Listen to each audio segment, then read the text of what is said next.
बिस्मिल्लाहिर्रहमानिर्रहीम। अस्सलाम वालेकुम। मैं समी इब्राहिम हूँ और आप हमें देख रहे हैं इस वक्त 66 न्यूज़ पर, और हमारा जो मेन चैनल है समी इब्राहिम ऑफिशियल, उस पर भी देख रहे हैं। कहना है आज का दिन बहुत अहम है। एक तो इमरान खान साहब की जो आज वीडियो लिंक के ज़रिए वो हाज़िर हुए थे अदालत में।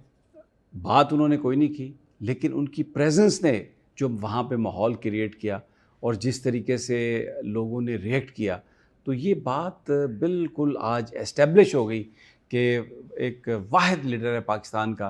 पूरी कौम जिसको बड़े इन्हमाक से सुनती है, देखती है, और वो आज भी डोमिनेट कर रहा है। 9 मई का बयानिया हो, उसको दहशतगर्द करार दें, और पता नहीं कौन जो भी मर्जी आके, भले कोई वज़ीर हो, भले कोई DGISPR हो, कोई भी आके इमरान खान के बारे में इल्ज़ाम तराशी करे, कौम उसको तस्लीम करने के लिए तैयार नहीं है। आज ये बात बिल्कुल हमने देखी।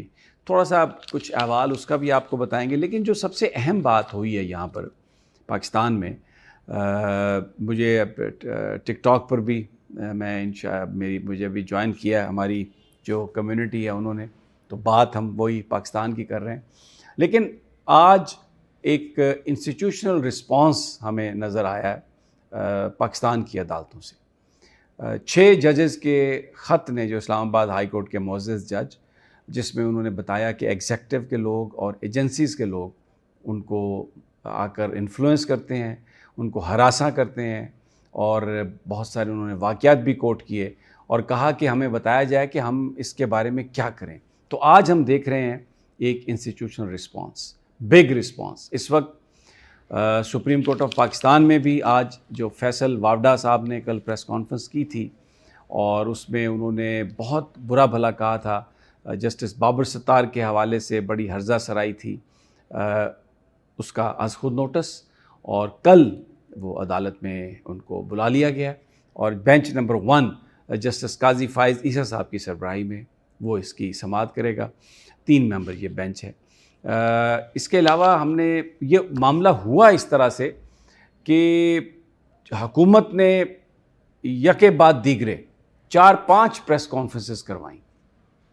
एक तो जब जस्टिस बाबर सत्तार ने ये ख़त लिखा कि उनको एक एजेंसी के टॉप ऑफिशियल की जानिब से ये पैगाम दिया गया कि जो ऑडियो लीक्स केस में जो स्क्रूटनी है उससे पीछे वो हट जाएं, उस केस से, और बिल्कुल पीछे हट जाएं उससे।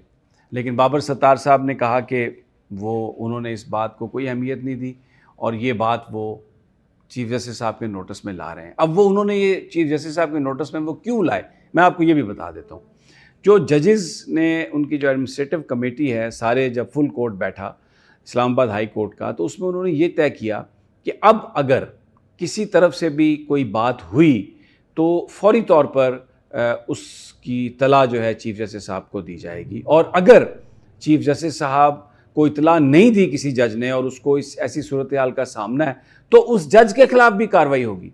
तो बाबर सत्तार साहब ने, क्योंकि अप्रैल में उनके साथ ये हुआ, उन्होंने चीफ जस्टिस साहब को फौरी तौर पर इस हवाले से इत्तला दी। अब जैसे ही ये आई इत्तला, ख़त लिखा गया, तो अटॉर्नी जनरल साहब आ गया स्क्रीन पर। उन्होंने कहा जी कि ये बिल्कुल तासुर गलत है कि हुकूमत अदलिया पर दबाव डाल रही है। हाँ, मेरे ऑफिस के एक बंदे ने भेजा था, लेकिन वो कोई टॉप ऑफिशियल एजेंसी का नहीं था, और हम तो इन कैमरा एक दरख्वास्त भेजी थी हमने उसके लिए, समाअत के लिए, और इस तरह से करके उन्होंने मामले को समेटने की कोशिश की। लेकिन उसके फ़ौरन बाद आज़म नज़ीर तारड़ और अता तारड़, एक वज़ीर इत्तलात और एक वज़ीर कानून, उन्होंने आके तो भुरकस ही निकाल दिया बाबर सत्तार साहब का। और जो अता तारड़ हैं, उन्होंने तो यहाँ तक कह दिया कि ये जज साहब ने गलत इंप्रेशन दिया, यानी एक इतना बड़ा इल्ज़ाम लगा दिया। अच्छा, अब उसके बाद ट्विटर पर और इधर उधर कुछ लोग जो हैं वो इस वक्त पाकिस्तान की पॉलिटिक्स में हैं, मसलन जैसे फैसल वावडा हैं, मोहसिन नकवी साहब हैं। अब ये इनकी कोई सियासी जमात नहीं है, ये एस्टेब्लिशमेंट के नुमाइंदे हैं, ये कोई ढकी चुपी बात नहीं है। सबको पता है फैसल वावडा को किसने वोट दिलवाए, वो किन की बोली बोलता है। और मोहसिन नकवी साहब इतना पावरफुल, कभी कोई वज़ीर दाखिला हुआ कि वज़ीर आज़म भी उनसे कहे कि मैं उनसे दरख्वास्त करता हूँ कि वो ये काम करे, या राना सनाउल्लाह जैसा आदमी कहे कि ये तो उनकी मेहरबानी है जी वो वज़ीर आज़म नहीं बने, या वो बात सुन लेते हैं वज़ीर आज़म की।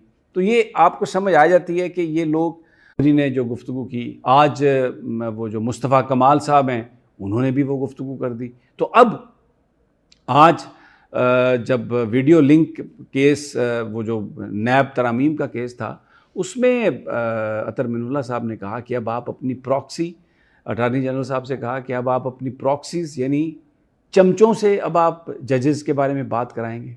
अब आप उनकी पगड़ियाँ उछालने की बात करते हैं और आप जजेस को समझते हैं कि ये जज डर जाएंगे, आप हमें डराने की बात कर रहे हैं। तो आपको मैं ये बता दूं कि ये जज डरेंगे नहीं। बहुत ही उस वक्त माहौल टेंस था अदालत का। और उसके बाद फिर अज़ खुद नोटिस की बात हो गई और ये बुला लिया उन्होंने बेंच नंबर 1 ने।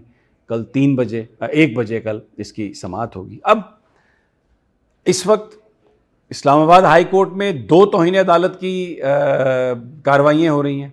एक जस्टिस बाबर सत्तार को डराने के ख़िलाफ़ और एक जस्टिस मोहसिन अख्तर क्यानी को डराने के ख़िलाफ़। और अब सुप्रीम कोर्ट में भी अज़ खुद नोटिस तौहीन अदालत का जस्टिस बाबर सत्तार के हवाले से जो गुफ्तगू की गई है। तो इसका मतलब ये है कि जो एक 6 जजेस ने जो ख़त लिखा था और पूछा था कि हमें बताया जाए कि हमारा रिस्पॉन्स क्या होना चाहिए, तो एक इदारे की तरफ से जो एक रिस्पॉन्स है ना, वो आप इसका मतलब है कि वो आ गया और तौहीन अदालत की कार्रवाइयाँ शुरू हो गई हैं। और अब ये सारे लोग जिन्होंने खिलाफ वर्जियाँ की हैं, जजेस के बारे में नाजेबा बातें कही हैं, और इनको अदालत में बुलाया जाएगा और ये एक मामला बड़ा संगीन है। अच्छा, इससे भी ज़्यादा संगीन आज चीज़ें हुई हैं इस्लामाबाद हाई कोर्ट में, आपके इल्म में लाना बहुत ज़रूरी है। एक तो सबसे पहले ये बात हुई है कि जस्टिस तारिक महमूद जहांगीरी ने कमरा अदालत से उन्होंने कहा है कि आइंदा मेरे कमरे में कोई एजेंसी का बंदा नहीं बैठेगा आके। एजेंसियों वाले अक्सर करते हैं, बंदे अपने भेज देते हैं सादा कपड़ों में, वो पीछे बैठ के एक एक कार्रवाई करते हैं और समटाइम्स वो चीज़ों को रिकॉर्ड भी करते हैं और फिर वो अपनी एजेंसियों को भेजते हैं। तो आज मोहसिन अख्तर क्यानी साहब ने कहा कि बिल्कुल कतई तौर पर कोई भी जो एजेंसियों का आदमी है वो नहीं आएगा। और दूसरा जो केस था वो था जस्टिस मोहसिन अख्तर क्यानी के पास एक नौजवान शायर हैं फरहाद, वो डिसअपियर हुए। उन्होंने एक नज़म कही थी, जो नज़म जिसमें ज़ाहिर है फ़ौज पर क्रिटिसिज्म था, ये जो जबरी गुमशुदगियाँ हैं, ये जो उठा के ले जाते हैं, वीगो डालों में डालते हैं, ले जाते हैं, तो इसके हवाले से एक नज़म थी जो उन्होंने पढ़ दी, उनको उठा लिया गया। उस पर अदालत में केस था और मोहसिन अख्तर क्यानी साहब ने कहा हुआ था आईजी साहब को कि आज आपने हमें बताना है उनका कि कहाँ वेयर अबाउट्स। तो आके उन्होंने ज़ाहिर है बताया कि उनके पास कुछ नहीं है इन्फॉर्मेशन। तो मोहसिन अख्तर क्यानी साहब बहुत इस पर उन्होंने कहा कि आपको, मुझे, हम सबको पता है कि ये कौन कर रहा है। लोगों को उठा के ले जाते हैं और 24 घंटे में उनकी इस तरह से खातिर मदारत करते हैं कि वो वापस आके कहते हैं कि हम अपने किसी दोस्त की तरफ